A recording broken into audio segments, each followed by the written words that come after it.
Here's a guitar that I've been always curious to see in person.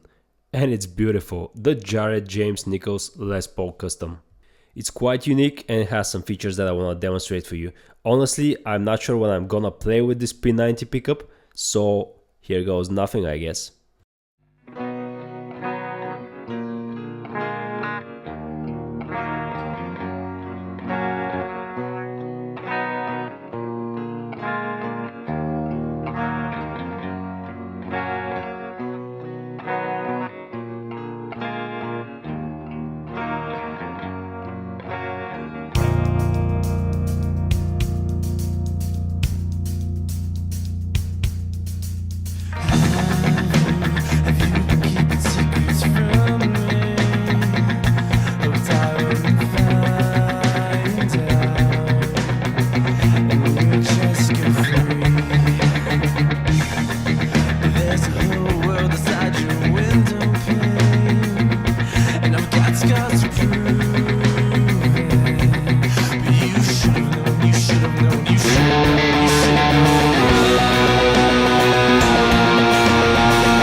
Here I am in the Epiphone website again, trying to find the Jared James Nichols signature in the artist collection, and I see all sorts of cool stuff. The Matt Heafy 7-string, I have to check this one out. The 6-string version, oh no, that's the 7-string again, sorry. The Greenie I've demonstrated for you. I gotta get the Jimi Hendrix signature. I've demonstrated the Dave Mustaine Flying V Custom, pretty cool guitar. I've showed you a couple of Adam Jones artist collection guitars. I owned 2 of them and still own one. The Alex Lifeson Les Paul Custom Access, I gotta get my hands on this one. what is this? The white matte Hefe Les Paul Custom Origins I've demonstrated for you. The Vino, one of my favorite guitars, I've already showed you. Another matte Hefe in black that I showed you. Well, what else is here? The Dave Grohl, I definitely gotta get this one. And the Jared James Nichols Blues Power in Pelham blue color.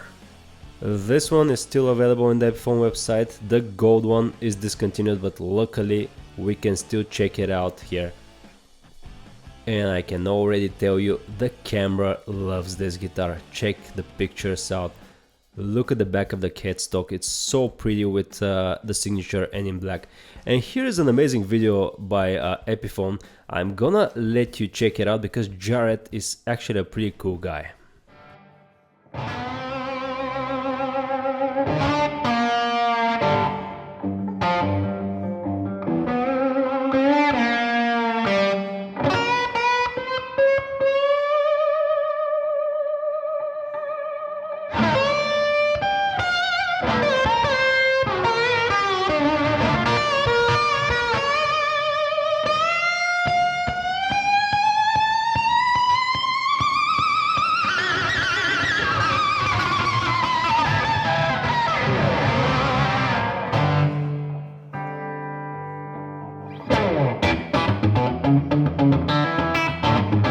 Wake up in the morning thinking about guitar. I go to bed at night thinking about guitar. It's beyond just playing an instrument or having a hobby. It's my therapy. If I didn't have it, I don't know what I'd do.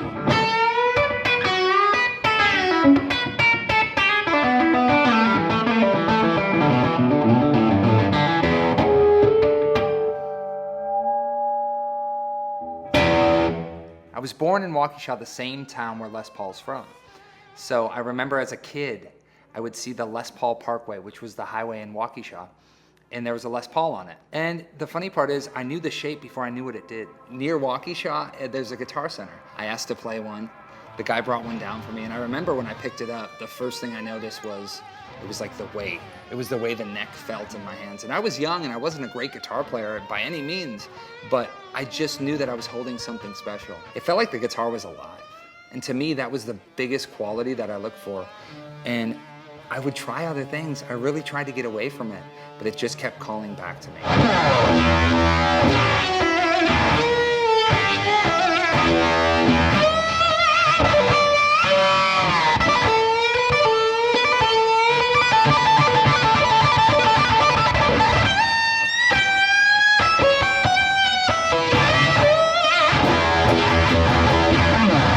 The first guys I was listening to were Freddie King, Hubert Sumlin, everyone, Dwayne Allman from the Allman Brothers I was hearing, and they're all gold top players. I thought that like a guitar sounded one way, and then I saw all of these incredible players of all different genres playing it, and that's when I realized it was the ultimate weapon. So for me to have a signature Gold Glory, gold top custom, it's a dream come true.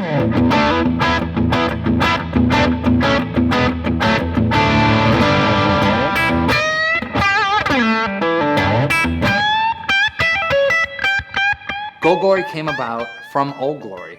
So Old Glory was this shrouded black Les Paul custom.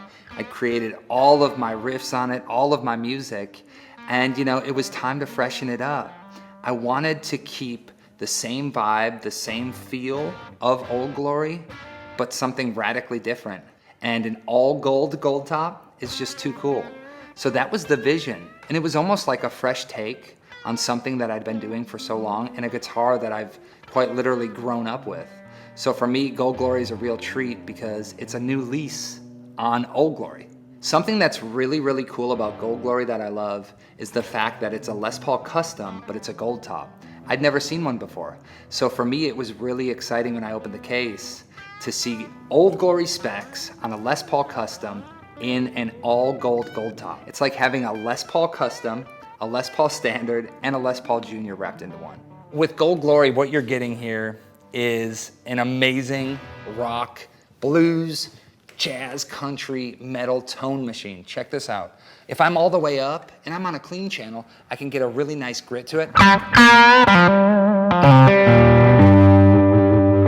Now check this out. If I roll the volume back to about 9, very simply, it almost gets like a country kind of, you know, clacky sound.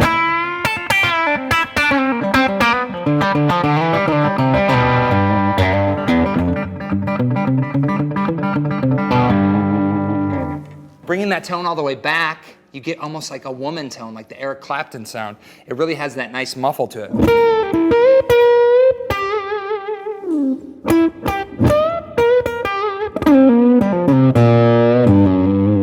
You can do volume swells, those are cool.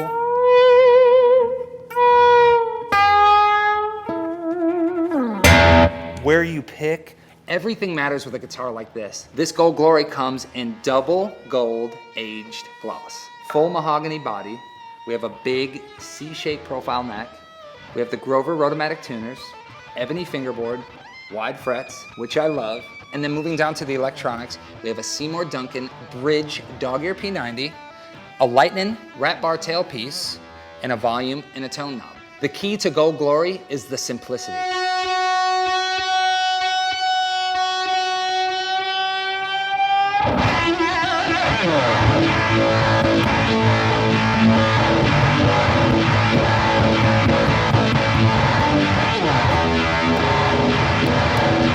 I think that the thing that I want people to really get with Gold Glory is a sense of freedom.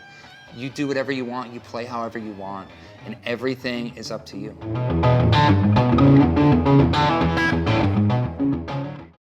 That is one of the trickiest guitars I ever had to demonstrate on this channel. Why, you might ask? It is a Les Paul custom after all, and I have done quite a few, including my own guitars. Well, it's a couple of specs that threw me off. First of all, that P90 single coil pickup is a nightmare for high gain players and their amps. Second, even though this is a Les Paul custom, the neck is 50 standard and it's thick. Combine that with the fact that this guitar belongs to a friend and he wants 942 light gauge strings in E flat standard, and you got a problem. You gotta know what you're doing using that P90 single coil pickup. Floppy strings and a pickup that makes every mistake clearly audible, especially within the bridge position, is a nightmare. I'm not complaining, just saying that this is probably the last Les Paul that I would buy for myself. I think even if I was able to tune up in E standard and have proper gauge strings like a 1046 or even 1052 would be good for this guitar, I think I would still have had a hard time because of that single coil pickup and my high gain amps. With all that said, this guitar is still appealing to me, and here is why. At first you cannot quite tell what drew you to it. Once you start looking, you get the full picture. There is so little to get in the way of that beautiful finish. Less is more applies to this guitar perfectly. The accent on the top starts even before you get to it. Did you notice that there are no fret inlays past the 15th fret? Yep, 17th, 19th and 21st positions are rosewood only, no inlays. This could be to improve the feel and vibrato on the high frets, but also helps not to distract us from that beautiful top. No neck pickup obviously too. Not only the inlays are missing, since this is a one pickup operation, there is no need for a three-way switch. More of that beautiful top finish uninterrupted. And then we get to a slimmer P90 pickup with no ring, only dog ears. But wait, there's more. I mean less. One pickup means there is no need for a second volume and tone controls. If that was my guitar, I would have got rid of the tone pot as well, leaving it a single volume. Obviously Jared chose not to, because he's using the tone pot to get more sounds out of that P90. To top the plainness off, there is no tailpiece either. It has a wraparound lighting bridge which acts as a tailpiece as well. All of those features add to a simple and elegant design, making that Les Paul shape absolutely pop. I love it. I wanna check out the blue finish someday as well. And honestly, I had this guitar in my possession for about 2 or 3 weeks. I've played it while watching movies and stuff, mainly without the sound, and I gotta tell you, it's extremely comfortable for hand picking and stuff like this. Obviously what Jared does with it. So this inspires me to actually practice more on my finger picking and trying to learn some blues licks and stuff like that. I gotta do it eventually, guys. I cannot stay on high gain forever. I guess I'm getting old, but I'm not switching to a Strat. Here are the specs. Body specs, we have body finish aged gloss, which is pretty cool. I think high gloss would have looked bad on this guitar particularly. The neck specs, you can see that it's medium jumbo frets, 22 of them, set neck construction, Graphtec nut, 50s profile. The electronics, not much going on here, only the Seymour Duncan P90 dog ear pickup and CTS pots for the Inspired by Gibson collection. The hardware shows us that the bridge is a wraparound lightning bar. What else do we have here? Dual action truss rods, the 3 only bi-shaped, okay, Grover automatic tuners, the usual stuff, and we have a soft light case, which is a pretty cool addition, especially for the price of this guitar. The owner of this guitar is taking good care of it, so there's not much to do other than put some fingerboard oil on it. Okay, let's quickly go through the specs again. We have a mahogany neck, ebony fingerboard, pearloid inlays, 22 medium jumbo frets, 12-inch radius. We have the Les Paul custom body, no neck pickup, P90 Seymour Duncan in the bridge. The bridge and tailpiece are one, it is a mahogany body and it has a maple top. Here's what's under the P90. We have the model Gold Glory Les Paul Custom, I'm not sure what the US stands for, double gold antique. We can see the maple top. And what's interesting, I'm seeing a 3-piece top, but the middle portion of it, it's a darker wood. Is this a 2-piece maple, 1-piece mahogany for the top? I'm not sure what's going on here, guys. Also, because there is no neck pickup cavity, I cannot tell you what's going on with the neck joint. This is the only P90 in this guitar. That's the bottom side of it, and you can see the designation for it. It is, let me try and zoom it a little bit, SP91B. It's specially made for the bridge position and it's dog ear. These two are called dog ears. The way it mounts the body, you can adjust the height of the poles, individual poles, and there's a cover for it. The pickup hard mounts to the body via these two screws, and the cool thing about it is that you can swap the covers. If you like, you can use the black one, but there is also a cream one which looks like this. Of course, you have to swap a couple things more if you want to complete the look, like you can put the gold speed knobs like this. Tell me in the comments, do you prefer the black or the cream one? As I mentioned, since the pickup mounts to the body via the dog ears and the screws, you adjust the height of the individual poles of the pickup. That's why you have the holes on the cover as well. And measuring the P90 single pickup, 941. Single volume, single tone for it. Let's see what happens when we roll the single volume down. There's still some current left. The bridge and tailpiece situation is pretty simple because, as you can see, there is only one for both. Pretty much it's a tailpiece with the saddles on top of it. The bottom side has the Epiphone logo on it and the strings wrap around it.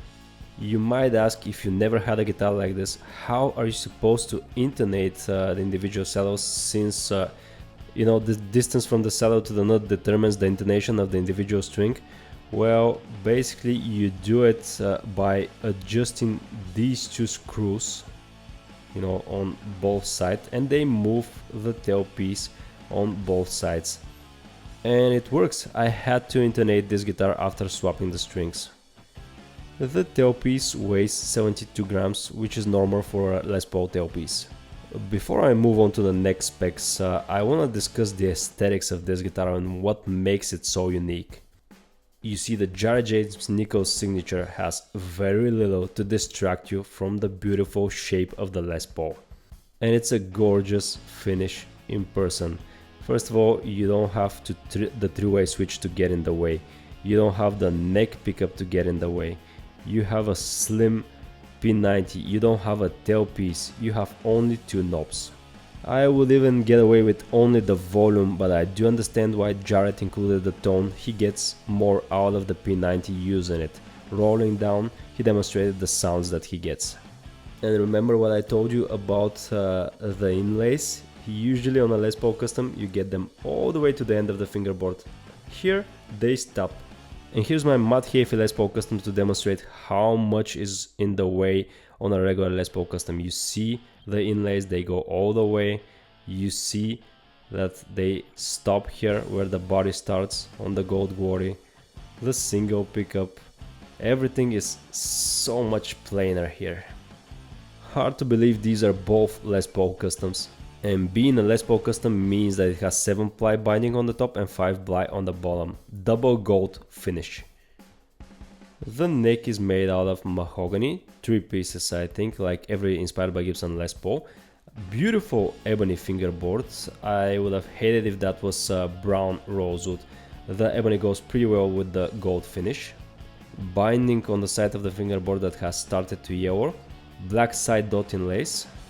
Pearloid block inlays. No mother of pearl for the affordable Epiphones, like this one for example. The inspired by Gibson custom ones get the pearl inlays. And the affordable Graphtec new bone nut. Another cool thing that, as I mentioned, this is no high gloss finish, this is satin, it makes the double gold pop. I quite like it, this finish is starting to really grow on me. The feel of it, the look of it, no reflections, accenting on that beautiful color once again. Same goes for the headstock, it has that aged satin finish to it, and the logo and the diamond are yellowish, they're not bright white like on my Mad Hefe for example. Grover Automatic Tuners has a vintage look to the headstock. Also, this model has the Kalamazoo headstock, unlike again the Mad Hefe that I mentioned, which has the old style of the headstock like that, and it's high gloss. Inspired by Gibson custom models are back to the open book headstock. See them head by head for comparison. Here's what the truss rod cover looks like, blues power with a beautiful font, and it's 3-ply black on the bottom side actually, which is pretty cool.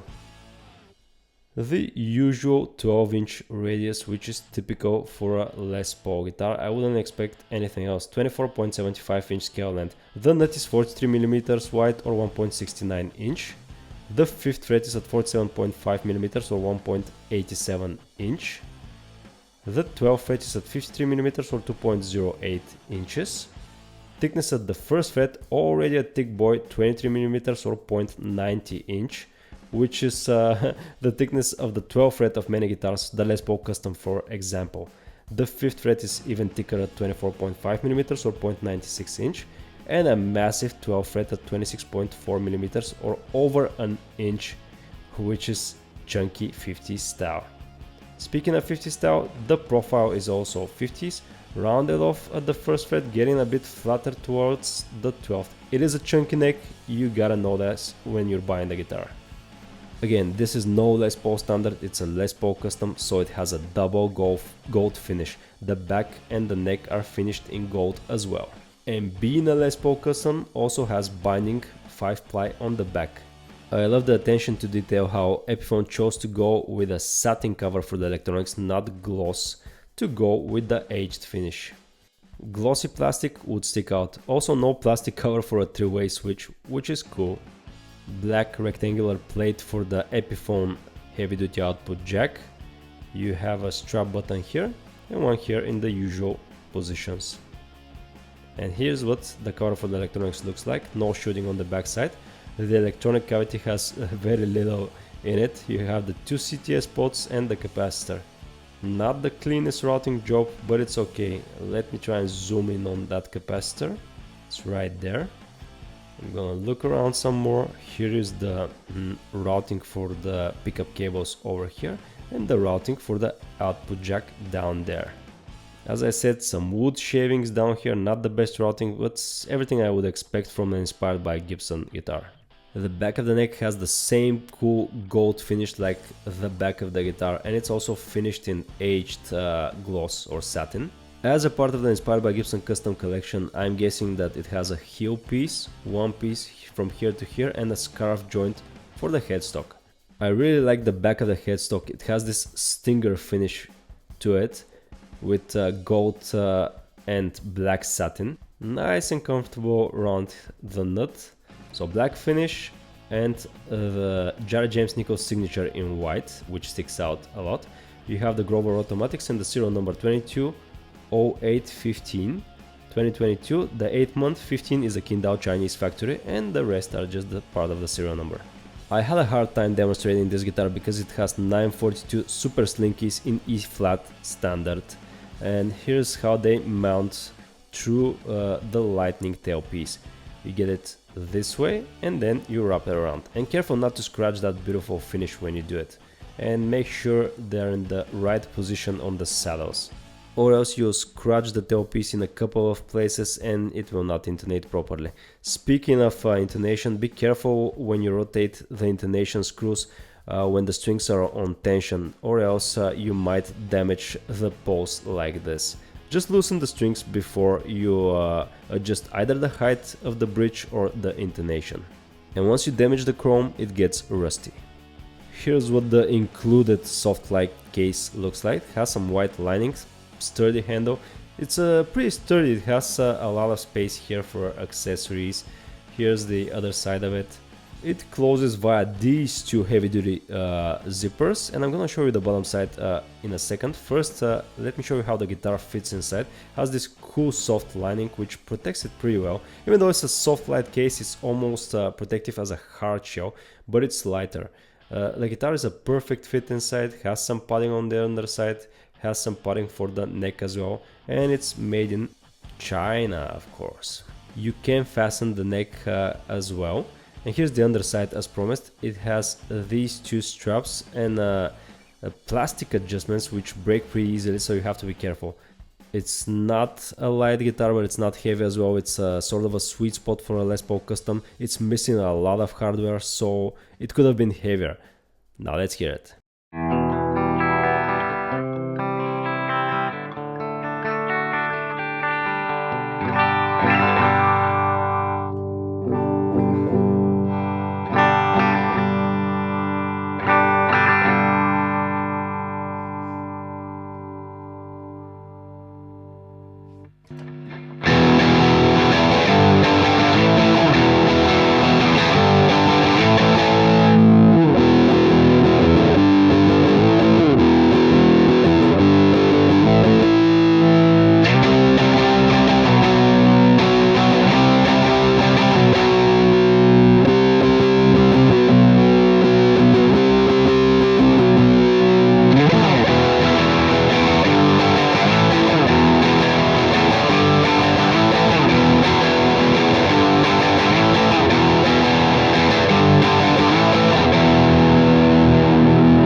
Here's the thing, you gotta commit with this guitar.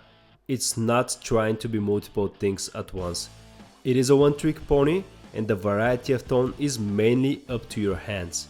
If there was ever a "the tone is in your fingers" guitar, it's this one. It is noisy, it is hard to mute, but it loves dynamics. If you buy it to slap a noise gate and a compressor in front of it, you're kinda missing the point and tone. You can do high gain stuff with it, but it defeats the purpose. I think punk guys love it because they never stop hitting those power chords.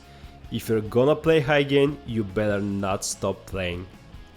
Bottom line, I like and respect this guitar, but fingerstyle and dynamics are not really my thing. At least not yet. Maybe when I'm older I will bask in some gold glory. For now it is just a pretty guitar on my wall and I have to give it back to its owner. If you want one of those, you are in luck.